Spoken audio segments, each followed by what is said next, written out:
Assalamualaikum warahmatullahi wabarakatuh. Halo teman-teman semuanya, perkenalkan nama saya Syifa Alfia Rachman dengan NIM 2330711024 dari Program Studi Ilmu Administrasi Publik Universitas Muhammadiyah Sukabumi. Nah, teman-teman semuanya, di sini saya akan menjelaskan tentang betapa pentingnya pendidikan anti korupsi di zaman generasi muda saat ini.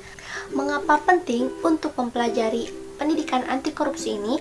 Karena untuk mewujudkan generasi muda hebat yang bebas korupsi. Nah, teman-teman semua di sini pada tahu gak sih apa arti korupsi?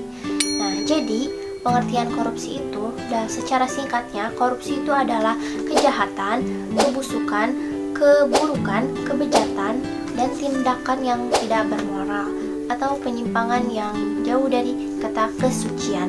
Atau kita dapat artikan juga korupsi itu adalah tindakan yang jelek, yang buruk, dan merusak.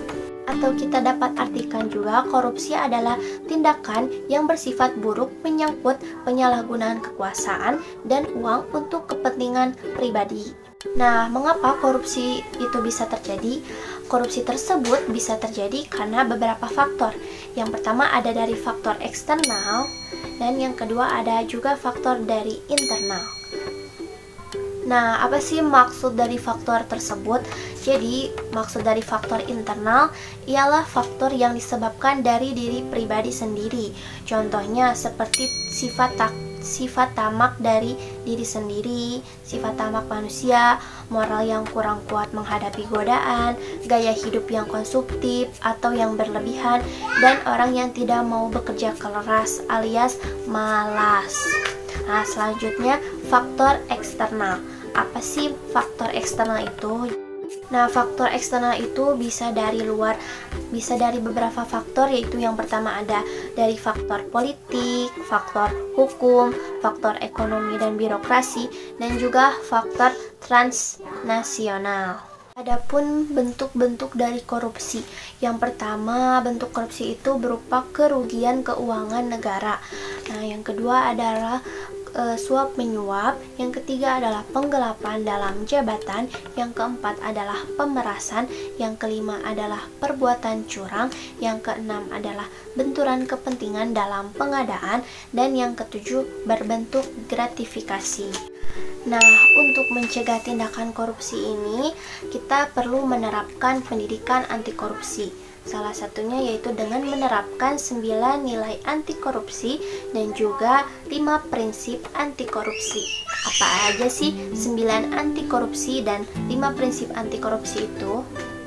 Nah, jadi 9 nilai anti korupsi itu yaitu pertama adalah kejujuran, yang kedua adalah kepedulian, yang ketiga adalah mandiri, yang keempat disiplin, yang kelima tanggung jawab, yang keenam kerja keras, yang ketujuh kesederhanaan, yang kedelapan berani, dan yang kesembilan adalah adil.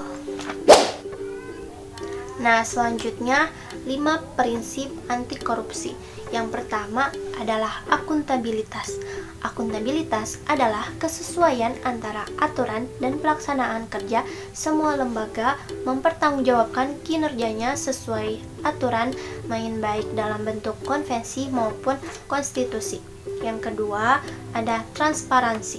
Transparansi adalah proses kebijakan dilakukan secara terbuka sehingga segala bentuk penyimpangan dapat diketahui oleh publik. Yang ketiga adalah kewajaran atau fairness yang ditujukan untuk mencegah terjadinya manipulasi dalam penganggaran baik dalam bentuk markup maupun ketidakwajaran lainnya. Yang keempat ada kebijakan. Untuk mengetahui dan memahami kebijakan anti korupsi, kebijakan ini berperan untuk mengatur interaksi agar tidak terjadi penyimpangan yang dapat merugikan negara dan masyarakat. Yang terakhir ada kontrol kebijakan. Ini upaya agar kebijakan yang dibuat betul-betul efektif dan mengeliminasi semua bentuk korupsi. Bentuk kontrol kebijakan ini bisa berupa partisipasi, evaluasi, dan informasi. Nah, selanjutnya ada cara mengimplementasikan pendidikan anti korupsi. Yang pertama, kita harus menerapkannya di lingkungan sekolah. Mengapa sekolah? Karena pendidikan ini dapat dimulai sejak usia dini dengan melibatkan sekolah dan keluarga sebagai mitra, terutama pada pendidikan formal, tingkat tinggi, dasar, dan menengah yang menjadi dominan dari pemerintah daerah. Nah, selanjutnya pada lingkungan masyarakat. Pendidikan anti korupsi ini menanamkan sikap menolak terlibat melakukan korupsi dan memerangi tindak korupsi di masyarakat. Dalam konteks ini, pendidikan anti korupsi adalah penumbuhan kesadaran dan gerakan di kalangan individu, peserta didik atau anggota masyarakat untuk tidak mentolerir tindakan korupsi dalam bentuk apapun. Nah, selanjutnya pada lingkungan kampus. Pada lingkungan kampus ini, contohnya seperti saya yang sedang belajar tentang ilmu administrasi publik yang di dalamnya terdapat mata kuliah pendidikan anti korupsi. Nah, di situ saya belajar mempelajari tentang mencegah terjadinya korupsi, baik itu korupsi dari diri sendiri, korupsi sekitar, dan korupsi lainnya. Nah, terakhir ada pada lingkungan kantor. Nah, pada lingkungan ini tentu saja kita sudah tentu banyak sekali yang melakukan korupsi pada saat di pekerjaan ini. Nah, tentunya kita sebagai manusia dan orang, tentu kita harus menegurnya apabila ada rekan kerja kita yang melakukan tindak korupsi.